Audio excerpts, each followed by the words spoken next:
नमस्कार साथियों, स्वागत है आप सभी का जीवन स्टडी पॉइंट में। दोस्तों, इस वीडियो में हम पढ़ेंगे टॉप 20 साइंस के सर्वाधिक महत्वपूर्ण प्रश्न।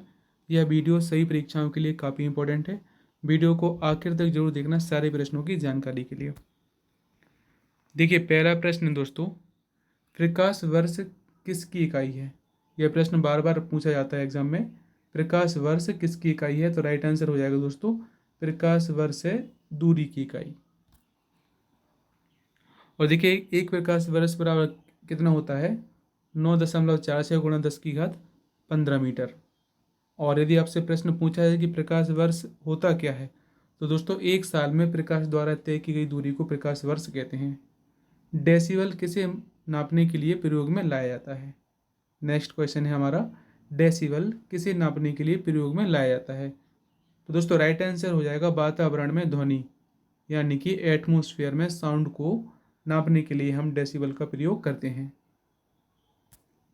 देखिए, अगला प्रश्न देख लेते हैं। तीसरा प्रश्न, वर्षा की बूंद का आकार गोलाकार किस कारण से हो जाता है? राइट आंसर हो जाएगा दोस्तों, पृष्ठ तनाव की वजह से। पृष्ठ तनाव की वजह से वर्षा की बूंद का आकार गोलाकार हो जाता है। अगला प्रश्न देख लेते हैं। एसआई सिस्टम में तापमान की इकाई क्या है? यानी कि टेम्परेचर की इकाई क्या है दोस्तों? केल्विन होती है। देखिए, पांचवा प्रश्न देख लेते हैं। केल्विन मान से मानव शरीर का सामान्य ताप कितना होता है? तो 310 केल्विन होता है। कितना होता है?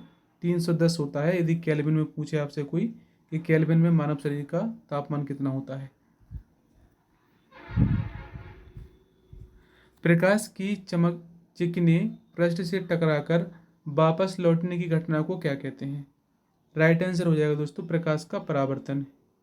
यानी कि प्रकाश किसी चमकदार सतह से या चिकनी सतह से टकराकर अपने मार्ग में वापस लौट आता है, इसको हम प्रकाश का परावर्तन कहते हैं। देखिए, अगला प्रश्न देख लेते हैं। परमाणु बम में कौन सा सिद्धांत आधारित होता है? तो देखिए दोस्तों, परमाणु बम कौन से सिद्धांत पर आधारित होता है? एटॉमिक बम नाभिकीय विखंडन पर। एक्सरे का आविष्कार किसने किया था? देखिए, रॉन्टजन ने एक्सरे का आविष्कार किया था।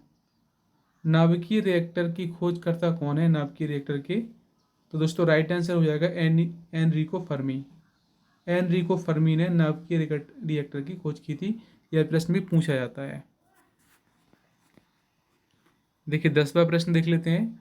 वायु की आर्द्रता मापने के लिए कौन सा यंत्र प्रयोग किया जाता है? तो दोस्तों वायु की आर्द्रता मापने के लिए हम करते हैं हाईग्रोमीटर का प्रयोग करते हैं। किसका करते हैं? यह प्रश्न कई बार परीक्षा में पूछा गया है। हाईग्रोमीटर यानी कि वायु में आर्द्रता की मापने के लिए। और आर्द्रता किसे कहते हैं दोस्तों?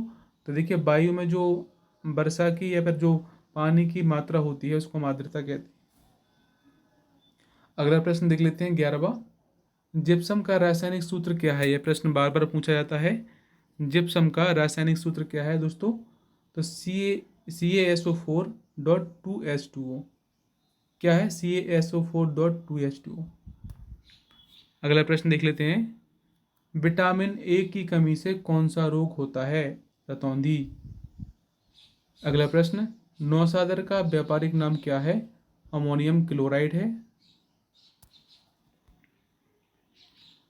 लाल सिंदूर का व्यापारिक नाम क्या है दोस्तों? लेड पेरोक्साइड होता है। यह प्रश्न भी काफ़ी इंपॉर्टेंट है। लाल सिंदूर का व्यापारिक नाम क्या होता है? Lead peroxide. इलेक्ट्रॉन सूक्ष्मदर्शी का आविष्कार किसने किया था? तो देखिए, राइट आंसर हो जाएगा नोल और रुस्का ने इलेक्ट्रॉन सूक्ष्मदर्शी का आविष्कार किया था। अगला प्रश्न, ध्वनि की तीव्रता मापने वाला यंत्र क्या होता है? ऑडियोमीटर से हम ध्वनि की तीव्रता को मापते हैं। दूध के घनत्व को किसके द्वारा मापा जाता है? तो लैक्टोमीटर के द्वारा। काफ़ी इंपॉर्टेंट प्रश्न है, प्रश्न भी पूछा गया प्रश्न है। अगला प्रश्न देख लेते हैं। गुरुत्वाकर्षण नियमों के आविष्कारकर्ता कौन है? तो न्यूटन ने गुरुत्वाकर्षण के नियम दिए थे, ग्रेविटी वाले। अगला प्रश्न, परमाणु में प्रोटॉन रहते हैं, कहाँ पर रहते हैं? नाभिक के भीतर रहते हैं। और देखिए, प्रोटॉन की खोज किसने की थी? तो गोल्डस्टीन नामक वैज्ञानिक ने की थी। इलेक्ट्रॉन की थी जे थॉमसन ने। और न्यूटन की थी चैडविक ने। इसे भी आप याद कर लेना। महान वैज्ञानिक आर्किमिडीज किस देश से संबंधित थे? तो ग्रीस से संबंधित थे।